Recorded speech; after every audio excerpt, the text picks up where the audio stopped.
Hello बच्चों, आज अपन इस वीडियो में एरोमेटिक इलेक्ट्रोफिलिक सब्स्टिट्यूशन रिएक्शन का सेकंड एग्जाम्पल करने वाले हैं।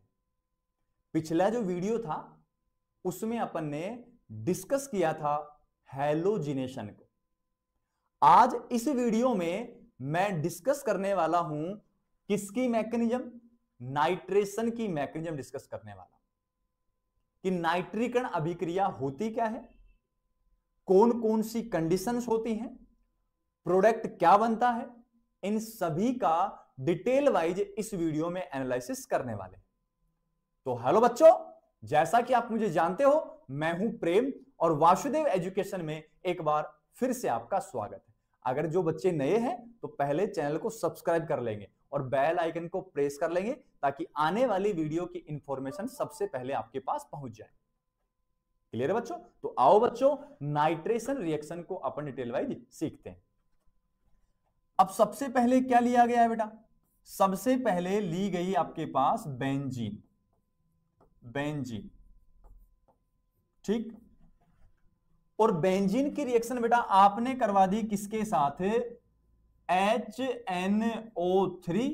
और HNO3 का जस्ट नाम मैं मेंशन करने वाला हूं कि HNO3 का नाम होता है नाइट्रिक अम्ल। और जस्ट इसके साथ मेंशन किया मैंने H2SO4।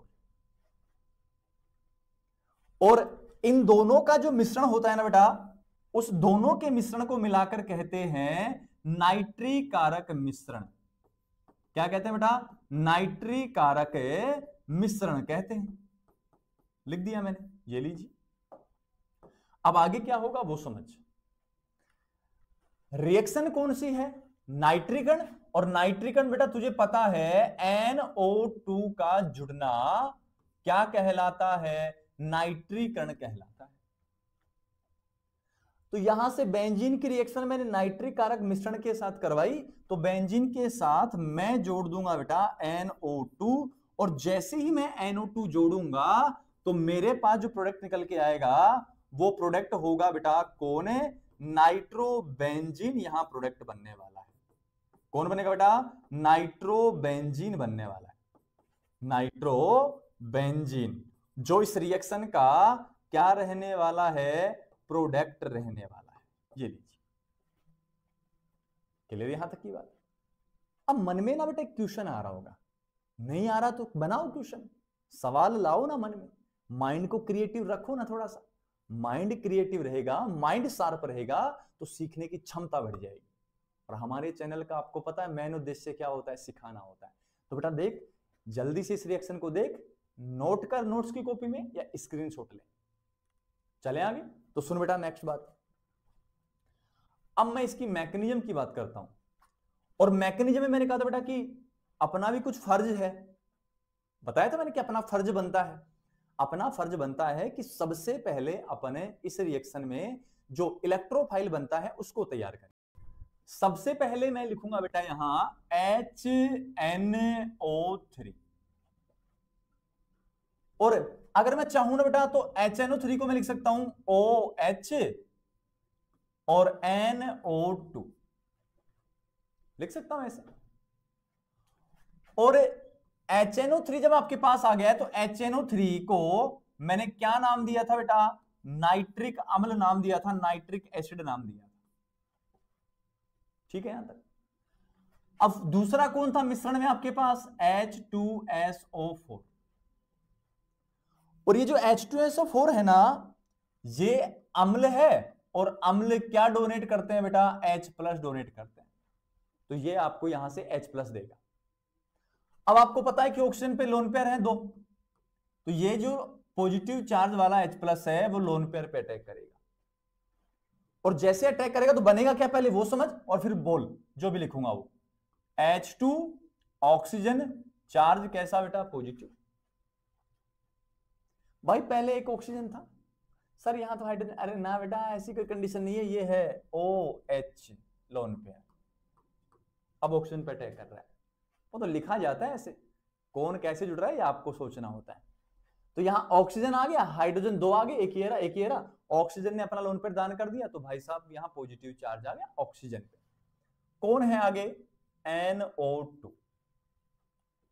ठीक है सर, ये तो हम बना लेंगे। तो एक बात बता बेटा, ब्रोंस्टेड कहता है कि जो H+ डोनेट करते हैं वो एसिड होते हैं। तो सुन, नाइट्रिक में से और सल्फ्यूरिक में से H+ ये डोनेट कर रहा है, तो अकॉर्डिंग टू ब्रोंस्टेड, वैसे तो ये भी अम्ल है और ये भी अम्ल है, लेकिन ब्रोंस्टेड थ्योरी के अनुसार बात कर रहा हूं मैं, तो ब्रोंस्टेड के अनुसार ये जो होगा वो H+ डोनेट कर रहा है, तो ये बिहेव करेगा बेटा ब्रोंस्टेड अम्ल के समान। ठीक है। और ब्रोंस्टेड कहता है कि जो H+ एक्सेप्ट करता है, ग्रहण करता है, वो होता है ब्रोंस्टेड क्षार। तो भाई साहब नाइट्रिक अम्ल तो एक्सेप्ट कर रहा है, और ब्रोंस्टेड के अनुसार वो क्या बन जाएगा बेटा, क्षार बन जाएगा। कोई दिक्कत नहीं, बन गया तो बन गया, अपन क्या करें। क्लियर यहां तक की बात। अब आगे सुनो, ऑक्सीजन मोर इलेक्ट्रोनेगेटिव एटम, और मोर इलेक्ट्रोनेगेटिव एटम पर पॉजिटिव चार्ज एग्जिस्ट नहीं करता, लीस्ट स्टेबल होता है, कम स्थायी होता है।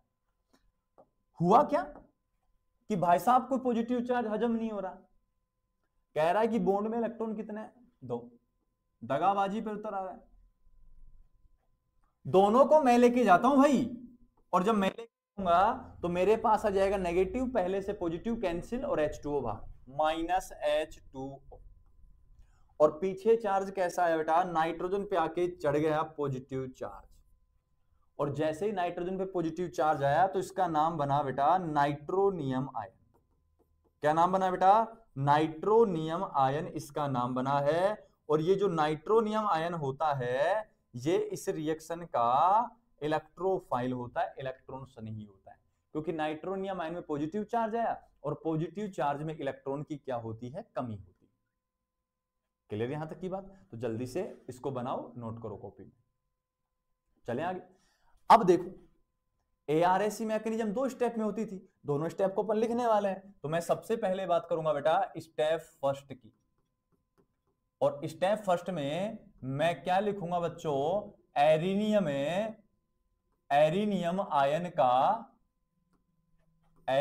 आयन का क्या करने वाला हूं मैं, निर्माण करने वाला हूं फर्स्ट स्टेप में। क्या क्या होता है सब कुछ मैंने आपको पहले भी सिखाया प्रीवियस वीडियो में, फिर से अपन सीखेंगे। अपन तो एक एक रिएक्शन को अच्छे से सीखेंगे। तो सुन बेटा, सबसे पहले मैंने लिया बेंजीन को, ये ले, बेंजीन में यहां एक क्या होता है, हाइड्रोजन। अब सुन, तेरे पास ना इलेक्ट्रॉन स्नेही कौन, NO2+ है, ये इस रिएक्शन का क्या होता है, इलेक्ट्रोफाइल होता है। अब आगे समझ बेटा क्या कहने जा रहा हूं, यहां भी कार्बन है, यहां भी कार्बन है, इलेक्ट्रॉन इसने ले लिए, तो यहां तो नेगेटिव आया, यहां पॉजिटिव आया। अब इसके पास इलेक्ट्रॉन की कमी है तो वहां अटैक करेगा जहां माइनस है, इलेक्ट्रॉन ज्यादा है, तो अटैक कर दिया वहां।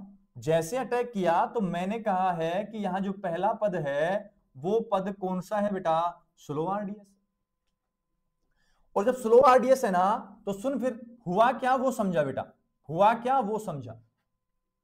यहां इन बॉन्ड में कोई चेंज है नहीं, कोई चेंज नहीं है दोनों में। यहां हाइड्रोजन है और यहां जुड़ कौन गया बेटा, NO2 जुड़ गया, और यहां से इलेक्ट्रॉन चलेगी इस कार्बन के पास, तो चार्ज कैसा आ गया, पॉजिटिव। इतना करने में शायद कोई दिक्कत नहीं होगी तेरे। अब मैं क्या कहने वाला हूं वो सुन, इस कार्बन का हाइब्रिडाइजेशन है sp2 3 सिग्मा के कारण, और इस कार्बन का हाइब्रिडाइजेशन है बेटा sp3 4 सिग्मा बॉन्ड के कारण। ठीक है। और जब ये कंडीशन बन रही है ना, तो सुन फिर आगे, जब बना ही रहा तो आगे बना पूरा इसको। यहां सिग्मा देखे 3 थे, यहां सिग्मा देखे 4 थे, एक नया सिग्मा बना, और नया सिग्मा बना किसका, कार्बन का और NO2 का। तो ये नया सिग्मा है बेटा, ये। क्या इसमें कोई कॉन्जुगेशन है, फिर से बिल्कुल सर है। किस किस का, पॉजिटिव सिंगल डबल, और जहां कॉन्जुगेशन होता है वहां रेजोनेंस होता है, तो रेजोनेंस के लिए ये ले, इस बॉन्ड के इलेक्ट्रॉन उठा के यहां रख दिया बेटा, खड़ा कर दिया इधर, और जैसे इधर खड़े हुए ना, तो ये ले, यहां तो कौन है, डबल बॉन्ड पहले से, यहां डबल बॉन्ड बना है, यहां से बना है, यहां चार्ज पॉजिटिव, यहां H और यहां NO2। सर यहां तो फिर से कॉन्जुगेशन, अरे कॉन्जुगेशन है बेटा तो दिखाता जाना तू यार, क्या सोचना है। इसके इलेक्ट्रॉन इधर ले आ, और जैसे इसके इलेक्ट्रॉन इधर आएंगे बेटा तो पास फॉर्मेशन होगा कुछ ये, यहां डबल बॉन्ड, पॉजिटिव चार्ज, यहां हाइड्रोजन, यहां NO2 सिग्मा है, और यहां डबल बॉन्ड। सर चेक करते हैं फिर से, पॉजिटिव सिंगल सिंगल, और मैंने समझा है बेटा कि जब भी 2 बार सिंगल बॉन्ड आ जाए तो कॉन्जुगेशन टूट जाता है, खत्म हो जाता है वहीं की वहीं। क्लियर है बात? तो यहां कॉन्जुगेशन टूट चुका है। सर पीछे दिख रहा है पॉजिटिव सिंगल डबल, अरे बेटा पीछे थोड़ी आना है जिंदगी में यार, जिंदगी में और अनुनाद में कभी पीछे मत जाना आप, हमेशा आगे चलना। अरे इसके इलेक्ट्रॉन वापस यहां ले जाओगे तो यहां पॉजिटिव, यहां डबल बॉन्ड, पीछे चले गए आप, पीछे नहीं जाना है, समझ गया बात? तो यहां और रेजोनेटिक स्ट्रक्चर पॉसिबल नहीं है। तो मैं इसका बेटा बना रहा हूं बेटा अनुनाद संकर, और अनुनाद संकर जब बना रहा हूं तो उसको समझ, यहां कौन है H, यहां कौन है बेटा ध्यान से समझ NO2, यहां कौन है सिग्मा, भाई यही तो है अपने पास सारा का सारा। और जब तेरे पास ये कंडीशन है बेटा तो ध्यान से समझ, ये जो पॉजिटिव चार्ज है ये 3 कार्बन पर घूम के आया है, एक पे, यहां पे, यहां पे, लेकिन जब यहां से यहां आया, यहां से यहां गया, तो ये दोनों कार्बन बीच में आते हैं, तो गुजरेगा तो इनसे भी यार, और जब गुजरेगा तो कितने कार्बन पर डीलोकेलाइज हो रहा है? 5 कार्बन पर डीलोकेलाइज हो रहा है। ये पूरे 6 कार्बन पर पॉजिटिव नहीं घूम रहा है, केवल 5 कार्बन पर घूम रहा है। और जब 5 कार्बन पर घूमेगा ना तो मेरी पूरी बात समझ बेटा, यहां इसको एरोमेटिक रिंग को कहते हैं एरीन, भाई बेंजीन एरीन है। और मैं कहता हूं जब भी पॉजिटिव नेगेटिव आए तो नाम के अंत में EN आयन लगाते हैं, तो ये वहां से यहां बनाए तो एरीन से बनाए, भाई एरीन से तो बना है, तो यहां एरीन और EM आयन लगाया पॉजिटिव के कारण, तो क्या बना? एरीनियम आयन बना। और आपको निर्माण किसका करना था बेटा? एरीनियम आयन का निर्माण करना था, तो कौन सी आफत खड़ी होगी इसमें? दूसरा नाम सुन बेटा, नया बॉन्ड कौन सा बना है? सिग्मा, इस कारण इसको क्या कहते हैं? सिग्मा संकुल कहते हैं। सर यहां तो पॉजिटिव है, पॉजिटिव के पास कोई नेगेटिव वाला बैठ जाता है तो साल्ट बन जाता है, और साल्ट सारे होते हैं वो कॉम्प्लेक्स होते हैं, संकुल होते हैं। ठीक है यहां तक की बात, चले आगे। इसको खोजा बेटा विहीलैंड ने, तो इसका नाम क्या दिया गया? विहीलैंड मध्यवर्ती दिया गया। ठीक है यहां तक की बात, ये पहला स्टेप है। अब दूसरे स्टेप की ओर बढ़ते हैं। स्टेप सेकंड, स्टेप सेकंड क्या था बेटा? एरोमेटिकरण कह दूं, एरोमेटिकरण, एरोमेटिकरण है, या दूसरा नाम क्या कह दूं मैं? प्रोटॉन का क्या होने वाला है? निष्कासन होने वाला है, मतलब प्रोटॉन बाहर जाने वाला है। और मैंने कहा था उस दिन भी, इन तीनों रेजोनेटिव स्ट्रक्चर में किसी को भी उठा हुआ सबसे प्रोडक्ट बनता है, तो मैं फर्स्ट वाले को उठा लेता हूं, आप इनको और इनको उठा के बना दो, कोई दिक्कत नहीं है। H को बाहर करना है H+ की फॉर्म में। अब पहली जो स्ट्रक्चर है वो क्या है? सुनो, ये ले, यहां कौन है? H, और यहां कौन है? NO2, ये अपना सिग्मा था, यहां ये और यहां पॉजिटिव। ठीक है बेटा यहां तक। अब सुन आगे, मैं कहूं कार्बन और यहां हाइड्रोजन बंध में इलेक्ट्रॉन 2 है, दोनों को उठा के यहां बंद बना दिया, और जैसे बंद बनाया तो H किसकी फॉर्म में बाहर? H+ की फॉर्म में बाहर। बना क्या वो बता? यहां double bond, double bond, double bond, यहां NO2। तो यहां सबसे पहली बात, इधर से इधर आए तो H+ बाहर किया, तो स्टेप का नाम प्रोटॉन का निष्कासन। यहां इसका हाइब्रिडाइजेशन कौन सा है? sp3। यहां कन्वर्ट किस में हो गया? sp2 में। ये नॉन एरोमेटिक होता है sp3 के कारण, ये एरोमेटिक होता है। तो किसी नॉन एरोमेटिक से एरोमेटिक प्रोडक्ट का बनना क्या कहलाता है बेटा? एरोमेटिकरण कहलाता है, एरोमेटिकरण कहलाता है। दूसरा स्टेप है तो कौन सा होगा? फास्ट। अब एक चीज और समझ ले बेटा साथ के साथ, समझ क्या कहने वाला हूं। यहां sp2 कन्वर्ट किस में हुआ? sp3 में, तो लिख दिया कर नीचे, sp2 कन्वर्ट हुआ sp3 में, मतलब एरोमेटिक नॉन एरोमेटिक में। पीछे आगे आ जा, यहां sp3 कन्वर्ट हुआ sp2 में, sp3 कन्वर्ट हुआ sp2 में, नॉन एरोमेटिक एरोमेटिक में कन्वर्ट हुआ है। और ये आपके पास क्या बना है बेटा? नाइट्रोबेंजीन बना है, और नाइट्रोबेंजीन इस रिएक्शन का क्या होता है? प्रोडक्ट होता है। ये बात आपको कहनी, सर लैंग्वेज कैसे लिखेंगे वो बता दो थोड़ा सा। तो सुन बेटा, लैंग्वेज कैसे लिखेगा, लैंग्वेज की कहानी भी समझ ले अच्छे से। क्या कहा है मैंने, सबसे पहले समझ कि बेंजीन की रिएक्शन नाइट्रिक कारक मिश्रण कोष्टक में HNO3 प्लस H2SO4 के साथ कराने पर नाइट्रोबेंजीन उत्पाद बनता है, क्या कहलाता है, नाइट्रीकरण कहलाता है। पहली लाइन होगी। दूसरी लाइन, जब बेटा तू इसकी मैकेनिज्म करे, क्या करेगा बेटा, इसकी मैकेनिज्म करे, तो पहली बात तो ये कि यह अभिक्रिया दो पदों में पूर्ण होती है। दूसरी बात ये कि इस अभिक्रिया में मध्यवर्ती एरेनियम आयन सिग्मा संकुल या व्हीलैंड मध्यवर्ती बनता है। तीसरी बात जो काम की है बेटा वो ये है कि इस अभिक्रिया में जो तुझे लिखनी है बेटा, इस अभिक्रिया में नाइट्रोनियम आयन इलेक्ट्रॉन स्नेही के समान व्यवहार करता है। ये तीन बातें तुझे मैकेनिज्म में लिखनी है, बस फ्री हो गया अपना काम। क्लियर है बच्चों? तो जल्दी से स्क्रीनशॉट लो, फिर आगे चलें। ये लीजिए, ठीक है। ये था बच्चों अपने पास ARSE का दूसरा एग्जाम्पल, नाइट्रीकरण अभिक्रिया। नेक्स्ट रिएक्शन में बात करने वाला हूं डिटेल वाइज में सल्फोनीकरण अभिक्रिया की। तब तक के लिए आप इन सबको रिवाइज करो, एनालिसिस करो, वीडियो को आराम से बिना स्किप किए आराम से देखो। फिर कोई डाउट्स रहते हैं तो आप कमेंट सेक्शन में पूछ सकते हो। बस आपको क्या करना है, चैनल को सब्सक्राइब करके रखना है, क्योंकि बहुत सारे स्टूडेंट ऐसे हैं जो वीडियो देखते हैं लेकिन चैनल को सब्सक्राइब नहीं कर रखे हैं। तो सब्सक्राइब करें, बेल आइकन को प्रेस करें ताकि आने वाली वीडियो की इंफॉर्मेशन सबसे पहले आपके पास पहुंचे।